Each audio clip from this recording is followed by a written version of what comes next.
Welcome to Donchian Channel Forex Trading. Hi, this is Michael. We've changed the format of the daily review a bit. In Section 1, we'll discuss today's results. In Section 2, we'll present some of the background for our analysis. Before we get started, please take a moment to review our disclaimer. Please also remember that we don't recommend to buy or sell any financial instruments. Today is Monday, October 20th, 2014. It's now 3:31 p.m. Pacific Standard Time.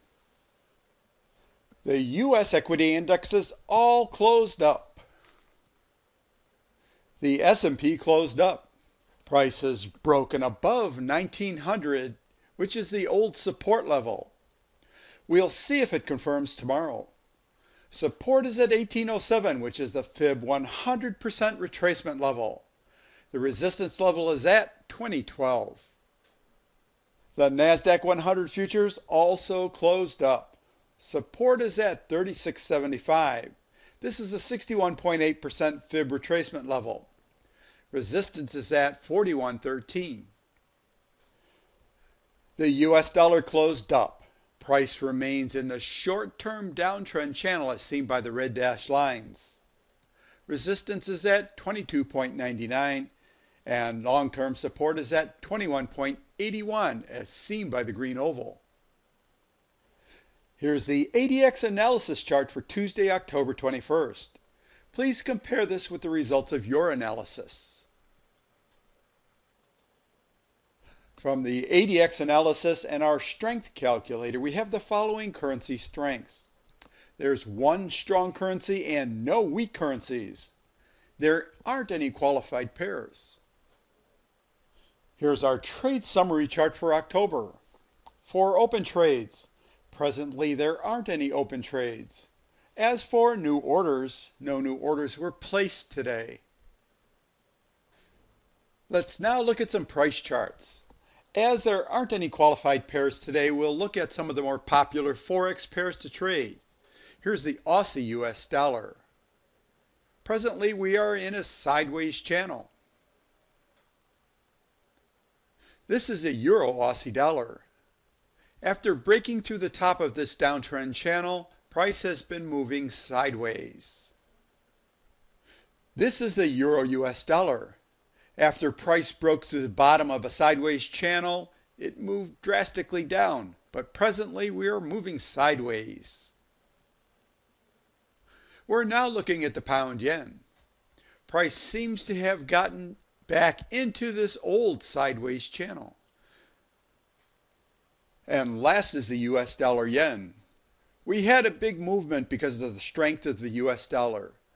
But at the present time, price is undecided what it's going to do. Thank you for watching my daily Forex trend review. If you'd like further details about our analysis in Section 1, please continue listening to Section 2, which follows. For more detail on the trading strategy, please go to DonchianTrader.com. There you can request a free trading guide. My podcasts are on iTunes. Recently posted is Treat Your Trading Like a Business, Trading Psychology. Please check them out and subscribe. The iTunes link is listed at the bottom of this page.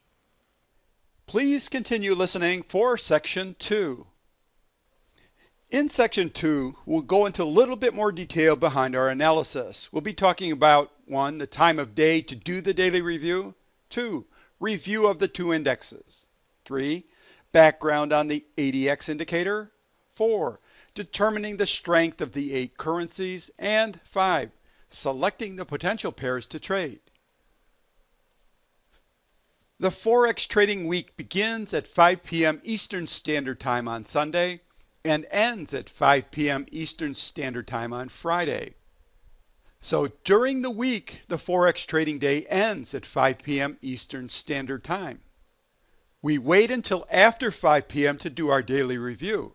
This is because the daily bar has closed on the price chart and the indicators are all up to date. The first things we'll look at in the daily review are two indexes. The first is on the S&P 500. We'll use the E-mini S&P 500 Index Futures. Here's the price chart. The S&P 500 is usually a good indicator of where all of the other markets are going. The second index we'll monitor is for the strength of the US dollar. We use the PowerShares US Dollar Index to do this. This is important because the dollar's strength can give us an indication of which direction the US dollar Forex pairs will move. The first step every day in reviewing the Forex market is to analyze the ADX indicator for each of the 28 Forex pairs that we monitor. The ADX indicator can be red or green. If the ADX is red, it means there isn't a trend, so we'll put a 0. If the ADX is green and the price is increasing, we'll put a +1. If the ADX is green and the price is decreasing, we'll put a -1. What we do is we take the results from the ADX analysis and we plug it into our strength analyzer. This strength analyzer will give us the strength for each of the 8 currencies. From the strength analyzer, we put the results in this table. Today on Sunday, we had 1 strong currency and 1 weak currency. We're only going to use strong currencies between +3 and +7, and weak currencies between -3 and -7. Our objective is to match the strongest currencies with the weakest currencies so that we can find the highest probability Forex pairs to trade. Today we had 1 potential pair to trade, and this is the Aussie US dollar. And this would be going long or buying the Forex pair. I hope this helps you to get a better understanding of what we were doing in section 1.